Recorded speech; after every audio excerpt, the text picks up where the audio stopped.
Made a video there this week or last week, and I published it on my YouTube channel, and it's been pretty popular, and it's a video about agricultural relief from capital acquisitions tax. The title of the video is Agricultural Relief, a Valuable Tax Exemption for Capital Acquisitions Tax Law in relation to gifts and inheritances. That video has been very popular, but I wanted just to expand upon and link this video to that video and expand upon who is considered to be a farmer for tax purposes or for capital acquisitions tax purposes. Up to the 1st of January 2015, the test was a purely financial one. The financial test was if the beneficiary's assets, total assets, 80% of them at least comprised agricultural assets, agricultural land, then that person became or qualified as a farmer for capital acquisitions tax purposes. They didn't actually need to be a farmer. They could be an accountant or a solicitor or a barrister or a shop worker or a cleaner. It made no difference whatsoever once they passed the financial test.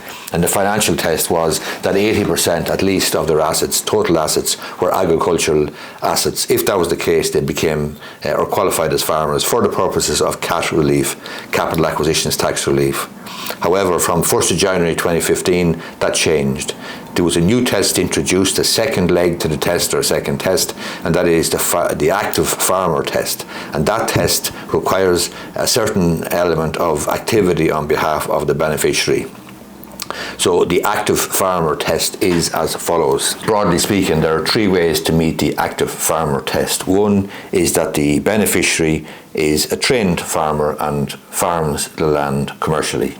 The second way is the person spends more than half the working week farming the land as an active farmer. So a person could have a job, an off-farm income, and work half of the working week at least as a farmer, and that's, I think, generally considered by revenue as a 40-hour week. So if a person is doing 20 hours a week on the farm, well, then they qualify as a farmer. So spend more than half the working week farming the land as an active farmer, then they're considered to be an active farmer and pass this test as well.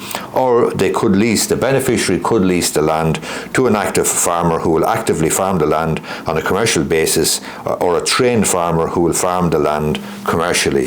So they are the three ways, the three broad ways that you can meet this active farmer test, and that's the second test. That's from the 1st of January 2015.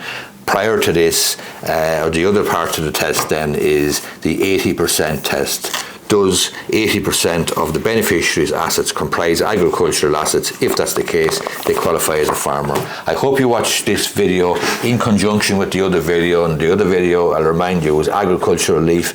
It's a valuable tax exemption in capital acquisitions tax law in Ireland in relation to gifts and inheritances. I'm going to put a link up here on my YouTube channel to the first video about agricultural relief in general, and then I'll put a link on that video to this video spelling out precisely who qualifies as a farmer for the purposes of CAT. Hope you find this video useful.